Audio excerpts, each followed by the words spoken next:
I'm Sanjeev Arora. I'm a visiting professor here at the Institute. And it's my pleasure to introduce tonight's speaker, Yann LeCun, who is director of Facebook's AI Research Lab and one of the giants in deep learning. Deep learning, which is also called neural net learning, is the hottest idea in artificial intelligence today, and also one of the oldest ideas. Let me explain. Neural nets are interconnected artificial reasoning networks, loosely inspired by the network of billions of neurons that make up our brains. 30 years ago, when Yann finished his PhD on neural nets at Pierre and Marie Curie University of Paris, the field of neural nets was already several decades old. Yann's thesis made important contributions to this field, and he continued to advance this field as a prominent researcher at the famous AT&T Bell Labs here in New Jersey. He showed that his invention, convolutional neural nets, could solve many interesting tasks, including handwriting recognition. In 2003, he moved to New York University, where he is still professor of computer science. But around 5 years ago, Yann's life had a Cinderella turn. Well, you see, a large majority of AI researchers never believed in his vision for the field, and he toiled away in, let's say, relative obscurity, although he was a professor. This changed in 2012 when Jeff Hinton's team at Toronto showed that modern implementations of neural nets, now called deep nets, dramatically outperform existing methods on image recognition tasks. Since then, deep nets have driven dramatic advances in artificial intelligence, such as self-driving cars and playing Go. Yann and others' vision for the field turned out to be, if you'll pardon the expression, right on the money. He was immediately hired by Mark Zuckerberg to lead the research at Facebook, and Mark Zuckerberg opened a special lab in Manhattan for Yann. Other recognition and awards have come in spades, including Neural Net Pioneer, PMI Distinguished Researcher, and membership in National Academy of Engineering. He has hobnobbed with premiers and presidents, and even with Stephen Hawking. But I've known Yann since before these heady days, and I can tell you that he remains the modest, intellectually curious, and honest man that he always was. I'm sure his favorite award was what Jeff Hinton said after their groundbreaking work at Toronto. We just used all the tricks Yann invented over the last 20 years, implemented that on a fast computer, and added a couple tricks. So Yann has been really key in this area, and tonight we are privileged to hear about this dramatic paradigm shift in machine learning. Please welcome Yann LeCun.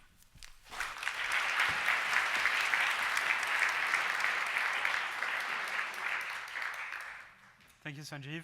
It's really a pleasure to be here, an honor to be here.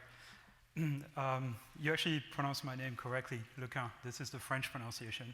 On this side of the pond, though, I say LeCun. But I was once at a physics conference, physics of computation, and I was sitting across on the table from Murray Gell-Mann. I know there are lots of physicists here who probably know Murray Gell-Mann, and he looked at my name tag and asked me, how do you pronounce your name?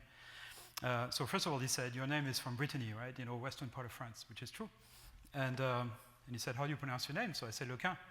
And he says, well, there is no nasalized consonant in the Breton language, therefore your name cannot be possibly be pronounced that way. He was trying to teach me how to pronounce my own name, which apparently is kind of a frequent event with Murray Gell-Mann. Turns out it was completely wrong. The Breton language is probably one of the languages with the largest number of nasalized consonants, but I was impressed for a bit. Anyway, so as Sanjeev was saying, there's been a bit of a revolution over the last few years in what we now call, again, artificial intelligence.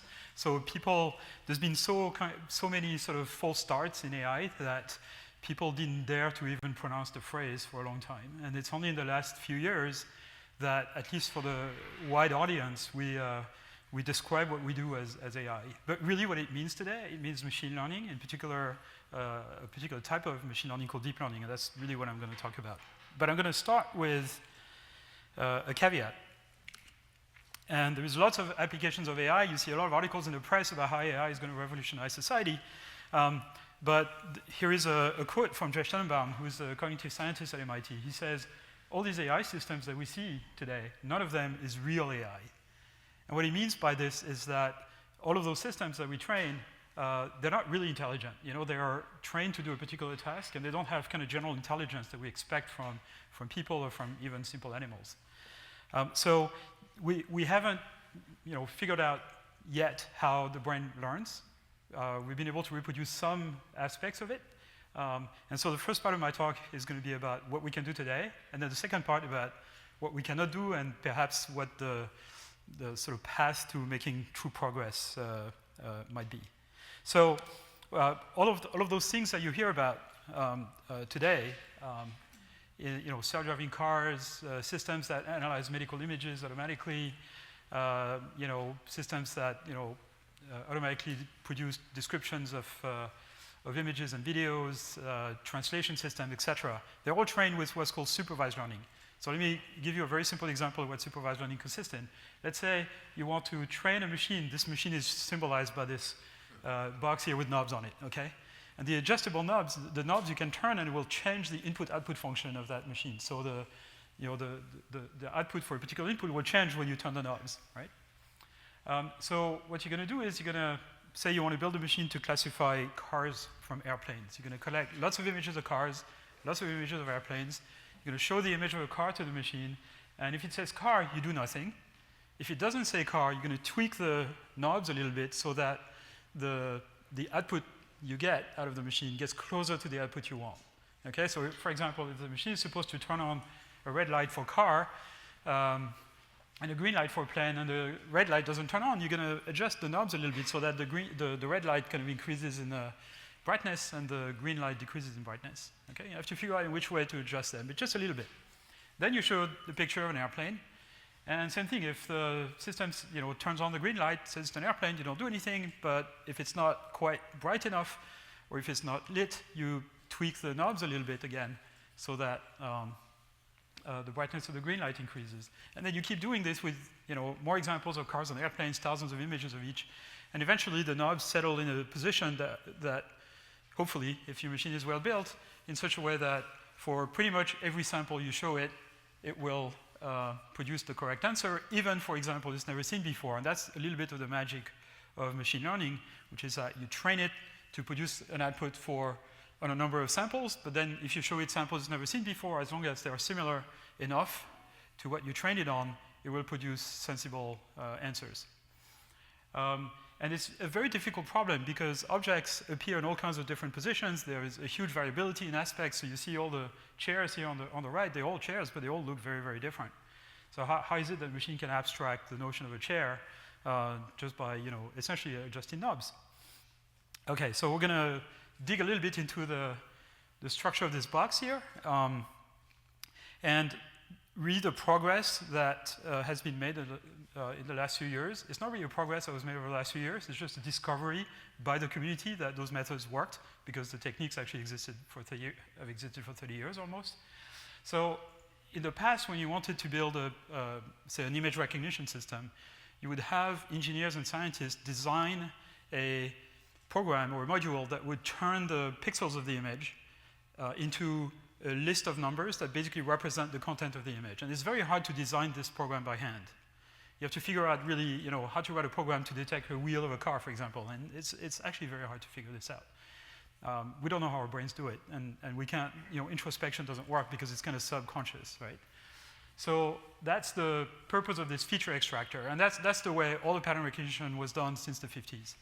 And then you plug a very simple learning system on top of it that basically maps those representations to categories. But the problem, of course, is how do you write this program? As I said, it's very, very hard. So the revolution over the last few years, and the idea goes back to the essentially the late 80s. The idea is to use what's represented at the bottom here, which is the basic idea of deep learning. You build your machine as kind of a cascade of multiple modules, all of which are trainable. So all of those modules are trainable.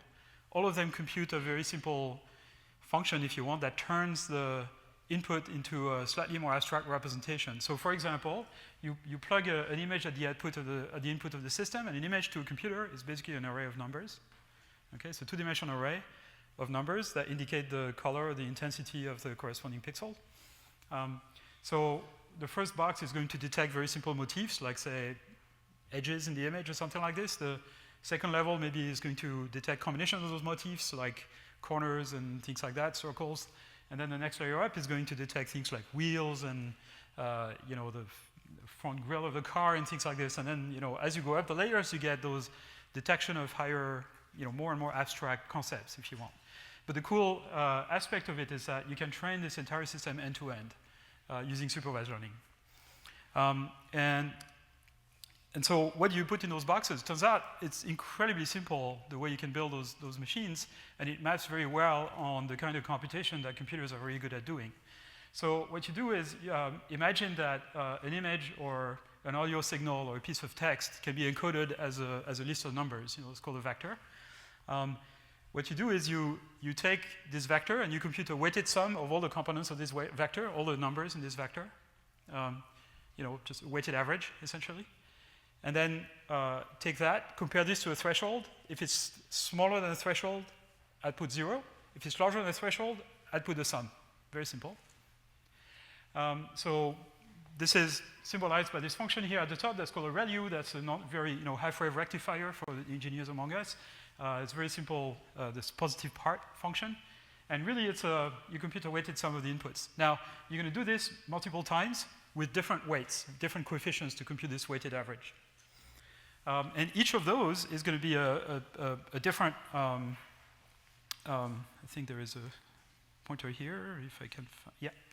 So this guy is going to compute a weighted average of all of these guys, and then this guy's compute a weighted average of all these guys again, but with different coefficients, et cetera, et cetera. And those coefficients are put together in what's called a weight matrix, and they are going to be the things that are trained. Okay, so the knobs that I was showing on the first slide, the adjustable knobs, they are the values of those coefficients, essentially. Oops, not the button I wanted to press. These are the knobs that we're going to adjust. Now, if an image like this may have something like 100,000 pixels or so, right? You might have 100,000 of those variables, so this matrix is 100,000 by 100,000 numbers, so it's a lot of numbers in it. In fact, in practice, we don't do it this way. I'm going to show you in a minute how this is done. Okay, so then we stack multiple layers of those. Here is another weight matrix that is going to compute weighted sums of these guys, compare them to a threshold, and another weight matrix that does the same, etc. And all those coefficients are trained. And think of these as knobs that we adjust to kind of get the machine to produce the output we want for every sample that we train it on. Okay? Very simple idea. So why is this called a neural network? It's called a neural network because each of those nodes here that compute a weighted sum of their inputs can behave in a very, very simplified manner, like the neurons in the brain, in the sense that neurons in the brain, if you simplify enormously, essentially are very simple elements with multiple inputs and one output, and they compute more or less a weighted average of their inputs. The weights correspond to the strength of the connections between the neurons, called the synapses, and this is the seat of learning. When you learn something, or you remember something, it's basically the strength of the connection between neurons that get changed. So it's the same idea here, and it's very much inspired by biology, but it's not a direct copy of biology because the underlying procedure for changing those weights is very different. But there's an inspiration to the same extent that airplanes are inspired by birds and things like that, but the details are very different.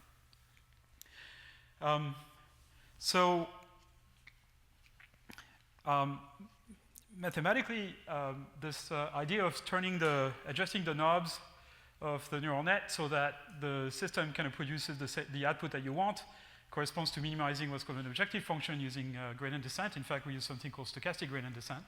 And so you could imagine that the configuration of all those knobs correspond to a point in a high-dimensional space. And every time you show a sample and you tell the machine, tune the parameter so that the output you get gets closer to the output you want, you take a step in the direction towards the minimum of this objective function, and as more samples are shown, the system kind of makes its way towards kind of the bottom of the landscape here, essentially. So it's kind of like you are in a mountain range and you're trying to figure out which way is downhill, and you're in a fog, so you don't know where the village is, and you figure out which way goes down the most, and you take a step in that direction. So, except, there's no noise in it. So, that's a very simple procedure. the thing you have to do now is figure out in which direction is down. And that's called computing a gradient. So essentially, how do you figure out in which direction and by how much to turn each of those knobs in such a way as to make the difference between what you get and what you want smaller? And mathematically, that's called computing the gradient of a function. And the cool thing about deep learning is that there is a very simple way of computing gradient that relies on the incredibly sophisticated mathematical concept of chain rule. That's about as complicated as math gets in deep learning, really. I'm not going to go into the details of this because I was told for this audience I shouldn't show any formula, so ignore the right part of the slide. Unless you know what chain rule is. And the basic idea is very simple. If I want to know how so let's say I know how the output of a module in the neural net affects the cost function, which is the measure of the discrepancy between what I get and what I want. And assume that I know exactly how this output affects the cost function. So it's symbolized by this sort of green thing. Forget about the notation. It's basically a list of numbers that indicates for each output of this block, so it indicates, by how much the cost will decrease if I increase each component of this by a little amount. And it turns out if you know how this box is built, you can compute the same green vector with respect to the input of that box, which is also the output of the previous box. And so by an algorithm called backpropagation, or gradient backpropagation, you can actually compute all those gradients by kind of propagating some signal backwards, and the cost of this operation is the same as computing the output from the input. And so it's very simple.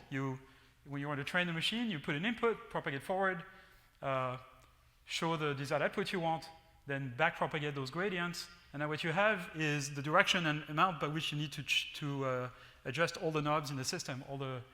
There are those W's, those are the knobs. So as to decrease this cost function. And you just do this millions of times on millions of examples. Okay, so that's the basic principle. It's very simple mathematically and conceptually. But there was a huge amount of resistance among the computer science machine learning community for this very simple idea to actually come to the fore. It was kind of popular in the late 80s, early 90s, and then it died out in the mid-90s, mostly because when you build machines like this, if they are large enough to do a good job, you require powerful computers and lots of data, and we had neither. And so back in the 90s. But that changed in the last few years with GPUs and the internet, essentially. Okay, but let's keep to the 90s for now. One particular way to organize the computation and connect those model neurons with each other is something called convolutional net. So this is something that my name is associated with, that I worked on when I joined Bell Labs in 1988, and we had very quickly some very interesting results for things like recognizing handwritten characters. So the idea of convolutional net is that those weighted sums, every unit in a layer, which is symbolized like every pixel here represents a unit, one of those simulated neurons, and it's going to compute a weighted sum of a small number of input pixels, which we're going to compute the weighted average of, or weighted sum, using those coefficients. And all the units here use the same set of coefficients. So we take this patch of coefficient and we kind of swipe it over the input, collecting all of those windows, if you want. And for every time we compute the weighted sum of the corresponding patch, we write the result in the output. That operation, mathematically, is called a discrete convolution, which is why those things are called convolutional networks. But the inspiration really is from biology. There are, if you look at the visual cortex of mammals, but also other animals, you discover neurons that do this. They basically look at a small receptive field in the visual field, and it will have, neighboring neurons will basically look at neighboring patches, but essentially compute the same function, detect the same motif. So you can think of this as a template. If the input image matches this template, then the neuron gets activated. If it doesn't match, then it doesn't. Okay? So it's a very elementary feature detector, motif detector. So a convolutional net is composed of things like this, where you get the input, you get multiple of those filters. They're called convolution kernels or filters. You apply those filters to this image, and again, those coefficients are trained as a result of backpropagation. The output of each of those filters is one of those feature maps. Then there's another operation called pooling, which I'll explain later, that reduces the resolution, and then you repeat the same operation. So this guy, again, applies a bunch of filters to previous maps, adds up the result, passes it through a nonlinearity, and then there is pooling, subsampling again, and then you repeat this process multiple times until you get to the output. So conceptually, it's the same as the first model I showed with, matrices and stuff like that. It's just kind of a particular way of parameterizing the matrices. And there were ideas floating around for things like this, back in the 80s, but not using the backpropagation algorithm, just using the architecture inspired by biology. In fact, the work in biology this is inspired by is very classic work in neuroscience by Hubel and Wiesel, this Nobel Prize-winning work actually, on the architecture of the visual cortex. And they had this idea of simple cells, which basically detect local features very similar to what I described, and another concept called complex cells, and those are implemented by those pooling and subsampling units I didn't describe in the previous slide. So this is what this does here. So these are the simple cells that take a local patch, compute a weighted sum, pass it through a nonlinearity, and then you take a patch of answers here and you aggregate the answers, for example, with a max or with an average, but usually a max. And then you step this window by more than 1 pixel. So if you step it by 2 pixels, then the output map will have half the resolution as the input map. And the result of that is interesting because you get a little bit of invariance to distortions and variation of the input. So here's an example of a convolutional net, vintage from the early 90s, where this is the input, this is the first layer, second layer, third layer, fourth layer, fifth layer. I'm not showing the output here. So these are convolutions with nonlinearities, with multiple filters that have been learned. And to go from here to here is one of those pooling and subsampling. And what happens here is that if this image shifts by 1 pixel, this one also shifts by 1 pixel but is otherwise unchanged, but this one shifts by 1/2 pixel. This one shifts by 1/2 pixel, and this one shifts by 1/4 pixel. And this one by 1/8 of a pixel, essentially. And so as you go up the layers, you get a representation that is more and more abstract and more invariant to sort of little transformation and distortions of the input, which is exactly what you want when you want to recognize shapes with some variation. So we demonstrated this in the 90s, built check recognition systems at Bell Labs that were deployed and very widely at some point in the late 90s. Those systems read on the order of 20% of all the checks in the US. So if you're old enough, chances are some of your checks have been read by a convolutional net. Now it's kind of out of date, but and very quickly we realized we could not just recognize single object, but also recognize multiple objects with the same architecture. And this is very crucial for applications of those things to natural images where an object is not isolated. It's not like a character on a white background, right? So if you want to recognize a car in the street, there is all the background in the street behind it, so you have to you don't want to have to isolate the car from the background. You want the system to be able to recognize, the car in its context. And what we could show is that we could, with those convolutional nets, by basically applying them with a sliding window. So basically, you can think of each of those outputs as being the output of a different convolutional net applied to a different window on the output, that is sliding over.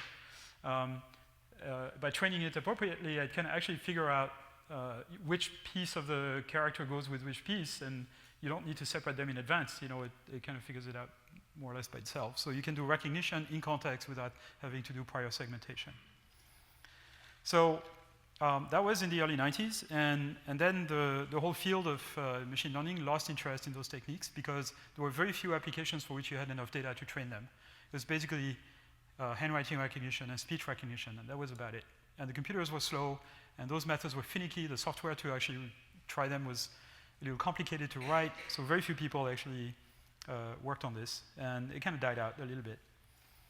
And then I worked on something else for a few years, and then sort of went back to it in the early 2000s, and met a DARPA program manager who said, could we use machine learning, deep learning in particular, we didn't call it deep learning, but could we use convolutional net to drive robots?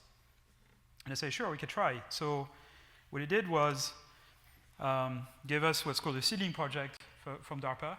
We built this little truck. I mean, it's a radio control truck, really, that we didn't build, we just bought. And we put 2 cameras on it, and then had someone drive the robot around and recorded the steering angle corresponding to a particular image. So here is an image. There is like a kayak or something from those 2 cameras. And the person driving the robot here tried to steer to the right to avoid the kayak. And so we just trained the convolutional net to kind of map those images to a steering angle.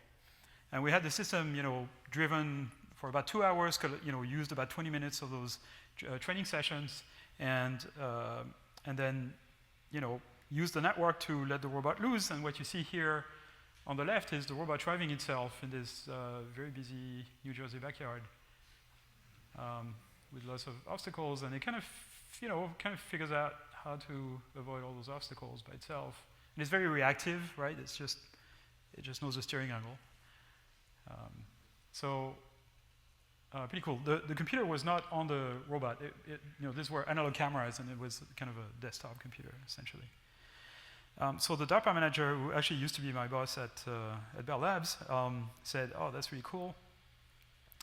We should start a big program to drive robots around at DARPA." And he started this big program at DARPA called LAGGER. Means, oops, that's interesting. Here we go. Means learning applied to ground robots. And this is the robot we use. So this was built at Carnegie Mellon, at NREC at Carnegie Mellon. And a bunch of teams that participated in this program got a couple copies of this robot. And we could not modify the robot, only work on the software. And what we did was train one of those convolutional nets to essentially label all the pixels in an image as to whether it's traversable or not. So essentially, you apply the convolutional net to the entire image, and then for each pixel, you tell the system, this is something you can drive over, or this is something you cannot drive over. So it would be painful to kind of label every pixel by hand to train the system. So what we did was that we collected data using stereo vision. So stereo, if you have multiple cameras, you can essentially do a 3D reconstruction of the environment. So here's an example here of a scene, and you can tell that the bench here sticks out of the ground if you know how far it is. And so you can build some sort of 3D model of the environment, and you can label red, non-traversable, the stuff that sticks out, and kind of green, the stuff that doesn't stick out, or blue in this case. And so that's the training set. And you can apply the convolutional net to every patch in the image and train it with a corresponding color, if you want. And that's kind of how it works. So here are the labels coming from stereo. You have thousands of images of this type. You train the convolutional net, and when you apply it to the image, it tells you there is a path here, and you can follow this path. This project took place between roughly 2005 and 2008, actually. And so it can tell, very far away. Stereo only works up to about 10 meters, but this thing is monocular, so it can apply to the entire image. So here it tells you there is a little passageway here that you can take, in between those trees. And here there is a path to follow, and everything else is an obstacle. And so eventually this robot kind of was kind of put together with some mapping ability. So you can, there's a map around the robot that's built by collecting those traversability categories all around, and you can make a plan in that map to kind of go to a particular goal. There's actually several vision systems in that robot. One that's kind of fast reacting, but very short range, and another one that's kind of slower but uses this convolutional net, and it only, given the computer of the time, which are contained in the robot, could only run at about 1 frame per second, as you can see here. So, yes? Does a human label the colors in the training data? No, this is done by stereo. So stereo, the stereo thing do this automatically. There's no. So here are pesky students annoying this poor robot that is trying to kind of get to the far end, and then they jump in front of the robot. They're pretty confident the robot. I mean, the robot weighs about 100 kilos. It runs at about 4 miles an hour, 3 miles an hour. So it could break your leg. But they're quite confident that it's not going to break their legs because they actually wrote the code and they trained it. The joke I usually say is that it's the way I select my PhD students. I have them write code for this robot, and if they survive, I keep them. It's not true. I'm nicer than that. Anyway, so the next step, of course, would be to, not just indicate whether a piece of image is traversable or not, but perhaps classify it. So it would be interesting, for example, if you wanted to build a self-driving car, to indicate whether, where the road is, where the cars are, and where, pedestrians and, buildings and, all kinds of stuff, right? And here's an example of a system that we trained. So this is around 2009, 2010. So following this Lager project, we had this project to kind of do what's called semantic segmentation. So this problem in computer vision is called semantic segmentation, where you label every pixel in an image with the category of the object it belongs to. And this is on the NYU campus. This is Washington Square Park that you see here, and it labels some of those things as sand and desert. I mean, this is middle of Manhattan. There is no desert, no beach that I'm aware of. But it doesn't reason. That's desert. At the time it was state of the art, and we were kind of proud of this result, and we wrote a paper that we sent to a computer science conference, which are the way computer scientists publish. They don't publish in journals, publish in conferences. And this, we thought this is going to be a great paper. And the paper was rejected from the conference because the reviews were like, what the hell is a convolutional network? Like, nobody knew what this was. And what's worse, they did not believe that a method they basically never heard of could work so well.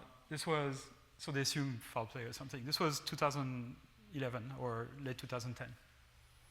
Now here's the funny thing. 3 years later, you could not get a paper accepted at the same conference unless you use convolutional nets, right? So that's an indication of the kind of revolution that occurred in just a very short time. So I gave a talk in 2013 here in Princeton. Princeton was hosting a theoretical machine learning conference called COLT. And I gave a talk about this, and I showed all those results. And someone in the audience, who was a theoretician from Israel, got really kind of taken by the results. And he went back to Israel and was about to spend a sabbatical at a company called Mobileye, which was an Israeli startup at the time, working on vision systems for self-driving cars. And he got to Mobileye and he told them, like, you guys should try this convolutional net thing. It sort of works. And they said, nah. So he said, okay. So he tried and got much better result than they did. And from one day to the next, they switched the entire system to using convolutional net. Problem is that they already had a chip that was designed to not run convolutional nets. And so they had to shoehorn convolutional nets onto that chip. But they managed to do it. And in fact, the vision system that drives the autonomous driving capability of the Teslas until the 2016 model is actually a convolutional net built by Mobileye that is based on this idea of semantic segmentation.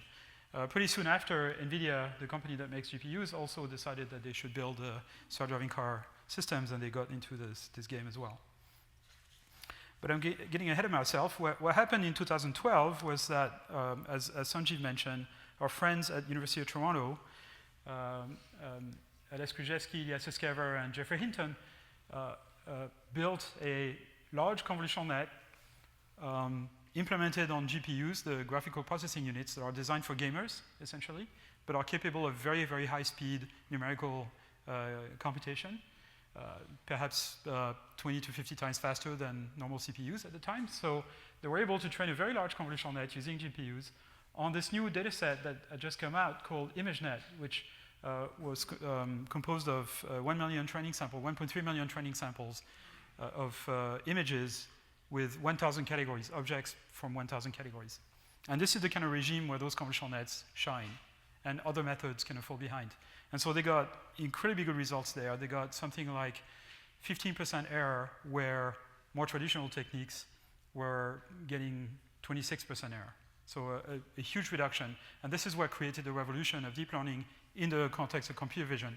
There was a similar revolution occurring in speech recognition that occurred about a year and a half earlier. In fact, by 2013-14, every time you talk to your phone, whether it's Android or Apple or Microsoft, whatever, when you talk to your phone, your speech is being recognized by a neural net. If it's If it's Google, if it's Android, it's a convolutional net. And so those systems became used in practice, deployed to commercial use to billions of users in a very, very short time, from sort of lab experiments to in the hands of hundreds of users, hundreds of millions of users in a very, very short time. So this is a large convolutional net. It has about 1 billion connections, coefficients if you want, 20 layers or so. And worked so well that people immediately switched to abandon whatever they were doing and started using this. Soon thereafter, the year after, the same competition brought about some innovation in the architectures. This is one from Oxford University. It's got, I'm not going to go into the details, but those are convolutional layers and max pooling and various things. A year later, Google came up with something they call GoogleNet. So it's a play on word. My previous network was called LeNet, and so that's kind of funny.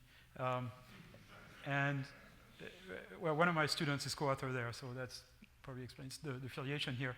And there's kind of, again, an inflation in the number of layers.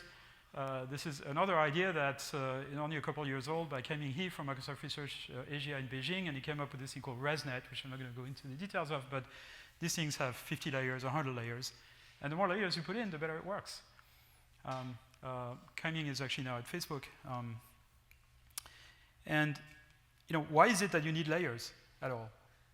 If you talk to theorists tell you, you can approximate any function you want with a neural net with only 2 layers.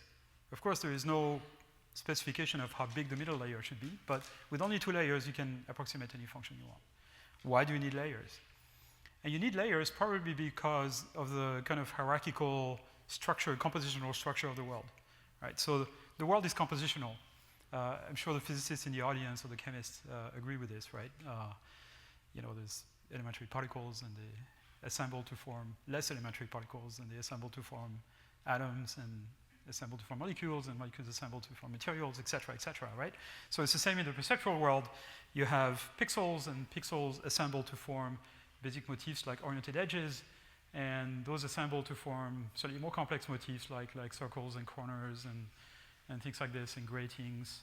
And those assemble to form like parts of objects. And so there is this kind of compositional hierarchy, and that's sort of modeled very well by this sort of multi-layer architecture. As you go up the layers, you get more and more abstract concepts. In fact, there is a statistician or applied mathematician at Brown called Stuart Gieman, who says, who's been working on hierarchical models, not neural nets, but kind of different types, and he has this little phrase that I really like. He says, well, I will cite Einstein first, okay? After all, we're at IAS. So there is this quote attributed to Einstein that says, the most incomprehensible thing about the world is that it is comprehensible. And if you're a computer scientist, you can completely relate to this, because the number of possible functions from n inputs to one output, if you want to do pattern recognition, is so large. Why is it that you can actually compute the ones that you're interested in? That allows you to pick out objects in scenes, etc. And it's probably because the world is compositional. And so that's the explanation for why the world is understandable, perhaps. It's because it's compositional. And so what Stu Gieman said is that the world is compositional, or there is a God. I admit it's slightly obnoxious, but... okay, so training those networks requires, takes a huge amount of computation. It takes over 1 billion multiply accumulate operation plus a few test comparisons to compute the output of a single neural net. And you have to run this millions of times to be able to train it. And so, it's ridiculously expensive. That's why you need those GPUs. But there's been a huge amount of progress in recent years, and I'm not going to bore you with numbers, but just look at this here. So this is the time it takes to train one of those convolutional nets on ImageNet. And if you parallelize the computation on 256 of those GPU cards, you can train the whole thing in about an hour with, as good performance as ever. So there's an enormous amount of effort that goes into training those things really quickly, because these are used everywhere, by Facebook, Google, IBM, Microsoft, everybody, Baidu. And there is also a huge amount of effort to run them very efficiently. So to give you an idea, there's 2.1 billion users on Facebook. And those 2.1 billion users every day upload on the order of 1 billion to 1.5 billion photos on Facebook. per day. Every single one of those photos goes through 4 convolutional nets. One that just tags the image, so it figures out what objects are in there, etc., just to do a better job at kind of showing images to people that they are likely to be interested in. Another one basically does objectionable content detection, violence, pornography, stuff like that. Another one generates captions that describe the image, and this is for people who are visually impaired, so that they get an idea of what's in a picture. And the last one does face recognition. So it tags your friends. You upload a picture with your friends, and your friends are automatically tagged, and they're alerted that a picture of them has been uploaded, and they're being asked if they want to be tagged, things like that. This feature is actually turned on in the US, but not in Canada and not in Europe.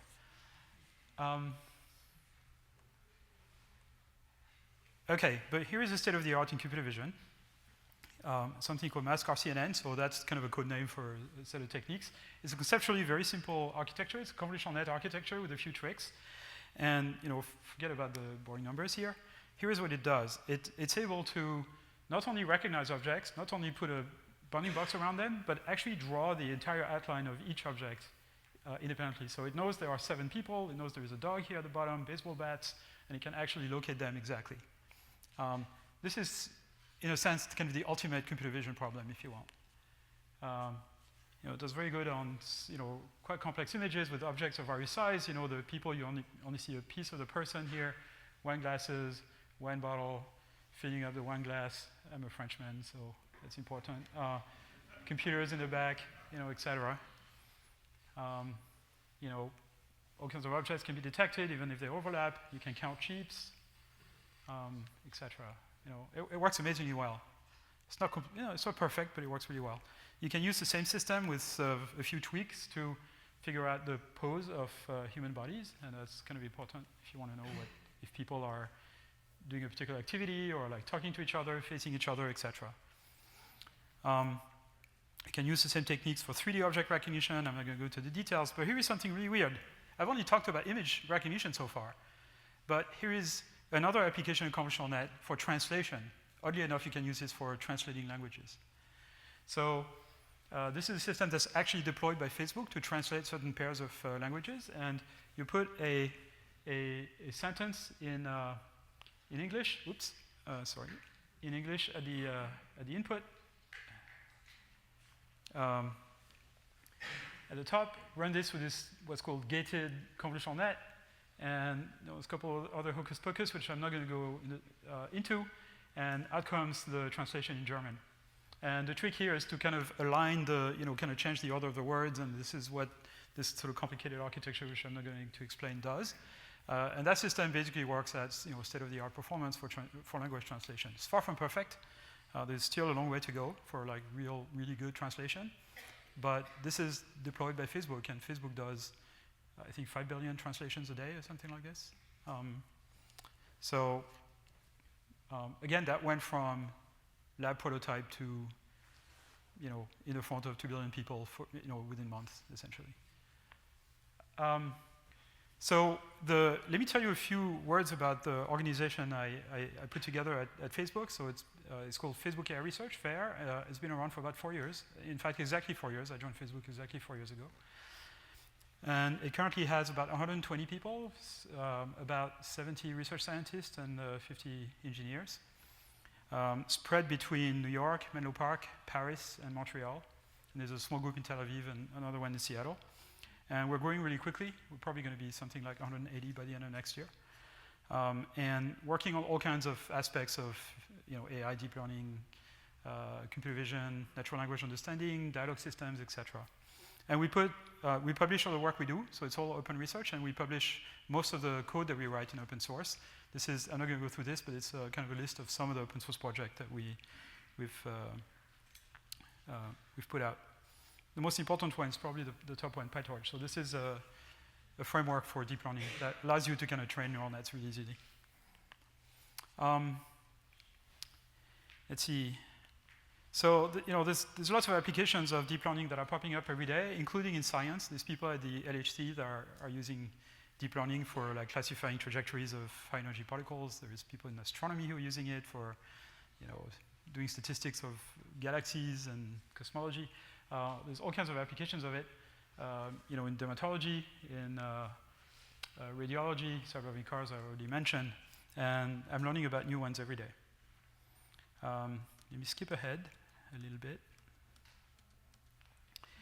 and talk about obstacles to AI. So this is all nice and good, but how do we make progress? How do we build really intelligent machines?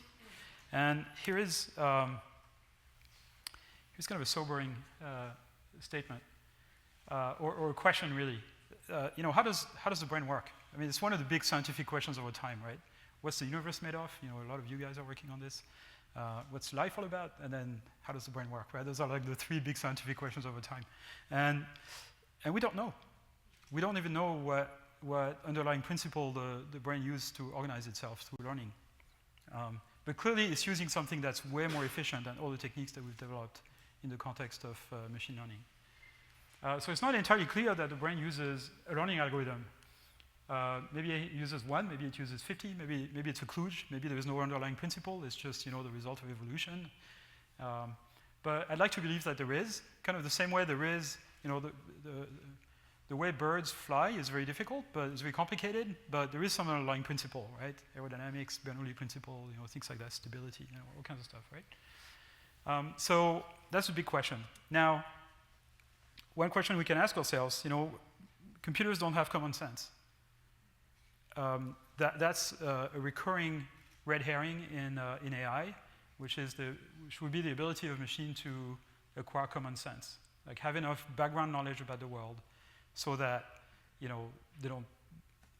not dumb, right? You tell them something, and there's a lot of sort of hidden assumptions about it.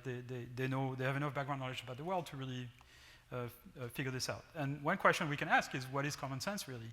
So my definition of common sense, which is very personal, not everybody agrees, is the ability to fill in the blanks. So you get partial information about the world through your percepts, and you can infer a lot about the world because of your common sense. So if I say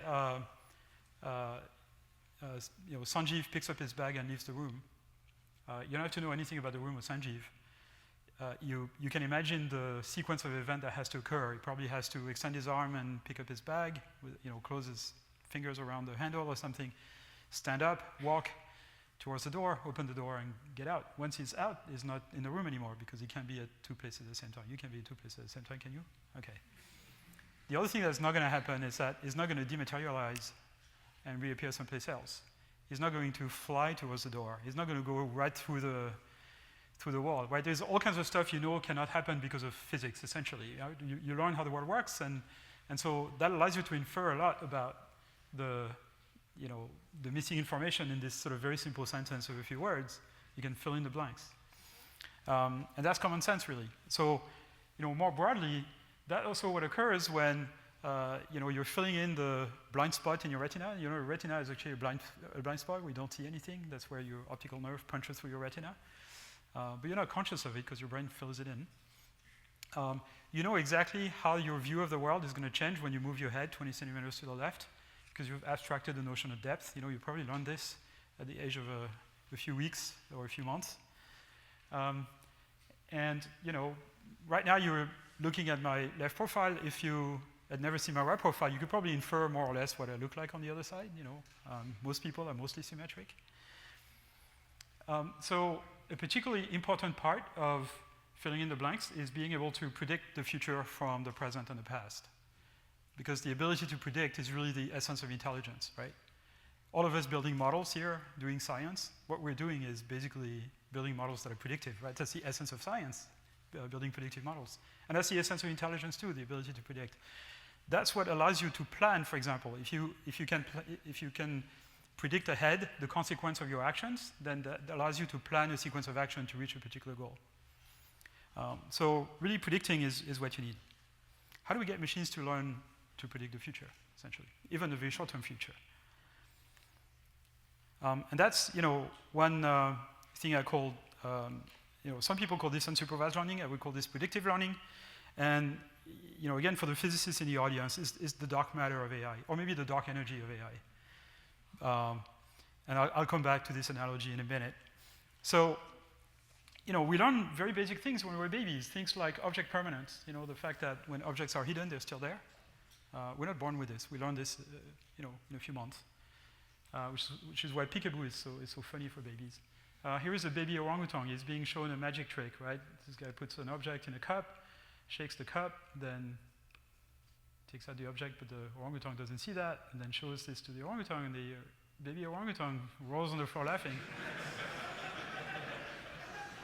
And it's one of three things that happen when your model of the world is violated.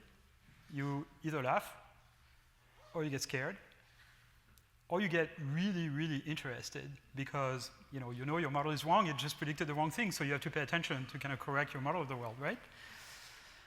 So in fact, people do this. Developmental cognitive psychologists in particular. So this is a friend, Emmanuel Dupuy in Paris, and he does experiments with babies where he shows them things like this. You put a little cart on a support, and then you push it, and the cart doesn't fall. It sort of floats in the air. Of course, it's a trick. And before the age of 6 months, babies, say, sure, that's the way the world works, no problem, fine, okay. After 8 months, they go like this. And so clearly, in between, they've learned that gravity is a thing, right? And in fact, he made this chart of when babies learn things, very basics of intuitive physics, right? So biological motion, the fact that there is animate and inanimate objects, that's about 3 months. Object permanence, about 2 months. Solidity, rigidity, stability and support, the fact that objects can fall if they're not don't have the right shape. And then gravity, inertia, conservation of momentum, sort of basic intuitive physics, that's around 8 months. And then there's, other things that develop further. So we're not born with those things, we learn them. How can we get machines to learn this? There's really 3 types of learning in the business. Reinforcement learning, this is the kind of learning you would use in classical conditioning for, training a dog, right? Or a pet. So you wait for the animal to do the right thing that you want, and then you reward the animal, right? So basically, you're not giving any information to the animal as to what the correct answer is. You just wait for it to produce an answer, and then you tell it if the answer was good or bad. Okay, that's reinforcement learning. It's very weak because the feedback you give the machine is very big. It's or the learning entity, whatever it is just a single scalar value once in a while, right? It's kind of like when you learn to play chess, right? Either someone tells you what to play, and that helps you, or you play until the end, and when you lose, you realize you did something wrong, or when you win, you realize you probably did something right, and so you have to sort of figure out really how to adjust yourself. Supervised learning, we already saw. You tell the machine the correct answer. And this predictive learning, you basically ask the machine to predict everything it sees from everything else. Predict the future from the past, predict part of the input that it sees from the other input. And there, the feedback, the amount of information the machine is asked to predict is much, much bigger because it has to predict all those variables, right? So that led me to this analogy, and that's where I'm coming back to the dark matter here, which is that if intelligence is a cake, the bulk of the cake, the dark energy of it, is this predictive learning in terms of the amount of information you ask the machine to predict. The icing on the cake is supervised learning. You're giving the machine a lot less information to predict. You're just giving it the correct answer. And then the cherry on the cake, which is a tiny amount of information you give to the machine, is reinforcement learning. And the problem is that we know how to make the cherry, we know how to make the icing, but we have no idea how to make the cake. And so again, that's the very embarrassing situation that our physicist colleagues are in, where you ask them, what's 95% of the mass of the universe, and they tell you, we have no idea. So same here, we have no idea. Yes, okay. So reinforcement learning in its current form has a major issue, which is that it requires many, many, many training samples to learn anything. So if you were to train a self-driving car using reinforcement learning, or at least the current form of it, it will have to drive itself off a cliff 50,000 times before it figures out it's a bad idea. And then another 50,000 times to actually figure out how not to run off a cliff. So this works really great for games like Go, because you can play the games millions of times and it doesn't matter. I mean, you can run off cliffs, but it doesn't matter. You can train systems to play Doom. This is actually a winning entry of a Doom competition that was built at Facebook. In fact, Facebook won the last 2 years, this Doom competition. Other games like StarCraft, that's a strategy game. The machines are not very good at this yet. There's a lot of effort to actually get machines to learn to play StarCraft. But really what you want is an ability for the machine to be able to predict the future, which is sort of based on ideas from control theory. So the next revolution in AI will not be supervised. We need to figure out how to get machines to learn how the world works by observation. Okay? How to get machines to be, baby scientists, if you want. Let me show you one example of how to build forward models of the world. So this is basically simulating physics a little bit. So you take a game engine and you stack a bunch of cubes, and you let the physics run. So it's a game engine that simulates physics, and the game engine tells you, with this, here is what happens, the cubes fall. And so you can train a convolutional net to look at this and then predict what's going to happen. And it makes those fuzzy predictions because it can't really exactly predict what's going to happen, right? It works also with real cubes, not just simulated ones, where it predicts basically where things fall or don't fall. But that's just a very specific situation. What you'd like really is something that's more general that can predict video. Let me skip ahead here. Don't be alarmed. And really, here's the problem. The problem is that the world is not predictable, or not entirely predictable. I'm sure the quantum theorists here would agree. So let's say we do a very simple experiment. We would train a machine to predict what the world is going to look like half a second in the future by being shown an initial segment of a video. And the initial segment of the video is I put a pen on the table, and I'm about to let it go, and I stop the video there, and then I ask the machine, what is the world going to look like half a second from now? And it's not really possible to predict if the pen is going to fall in this direction or that direction.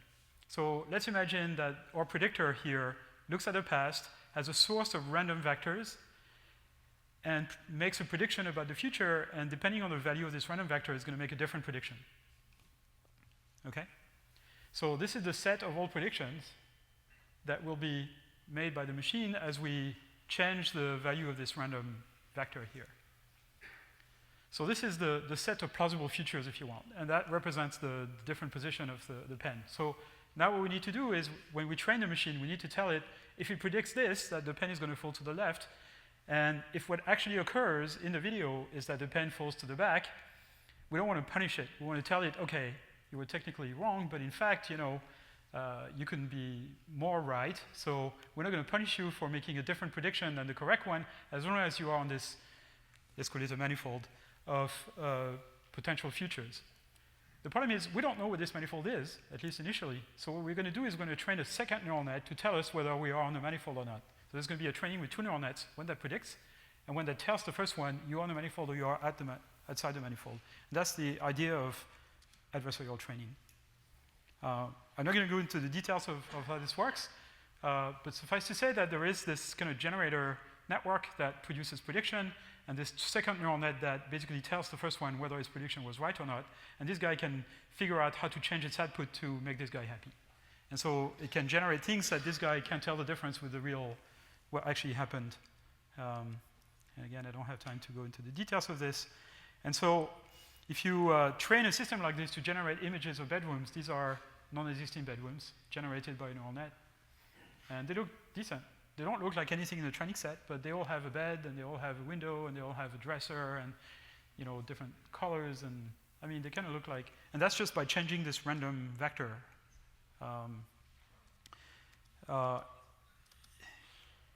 This is trained on a bigger data set, the ImageNet data set, but you can't make out the objects here. It looks kind of locally correct, but not really globally makes sense. This is if you train the same algorithm on dogs, you get soft dogs. You get kind of Salvador Dali dogs. There's much better results using, different versions of those techniques now, but here is something else I want to show you, video prediction. So this is the problem I was mentioning. if you train a system to look at a segment of video and then predict the next 2 frames in the video, so these little animations have 6 frames. The first 4 are observed, and the last 2, indicated by this red border here, are predicted. And it kind of continues the movement. And those systems have no built-in knowledge of images or motion or whatever. They're just trying to predict the next frame. That's using adversarial training, and that's using just least square. So you predict with least square, and you get those blurry predictions because the system can't really predict. It doesn't know what the future is going to be. So it has to predict the average of all the things that can happen, and that's kind of a blurry picture. Here's a slightly more interesting example, and I'll stop here. This is for video prediction in the space of semantic segmentation. So here we take videos and we run them through one of those semantic segmentation systems that labels every object, like the cars and the pedestrians and the trees and the roads and the sidewalk. And again, there's an initial segment that's observed by the system, and then the next 3 frames that span about half a second are predicted, indicated by the red border. And here is a pedestrian that sort of keeps crossing the street after having started crossing the street. Here's a car that starts turning left, and it keeps turning left, and the scenery sort of keeps going. So, being able to predict what's going to happen just maybe a second or 2 or 5 seconds in the future when you're on the road is essential to be able to not make mistakes. You see a car doing erratic things, you want to be able to predict and stay away from it, or not overtake this car that's starting to turn left because it's going to keep turning left. So there's a lot of knowledge like this that you'd like your self-driving car to have by being able to predict. Okay, I want to end with just one. Pardon me for this. This is sort of conclusion, if you want. So science drives technology, but technology also drives science. So a lot of sciences are born from the study of technological artifacts. So the telescope, the invention of the telescope and the lens essentially causes the people to study optics and come up with the optics.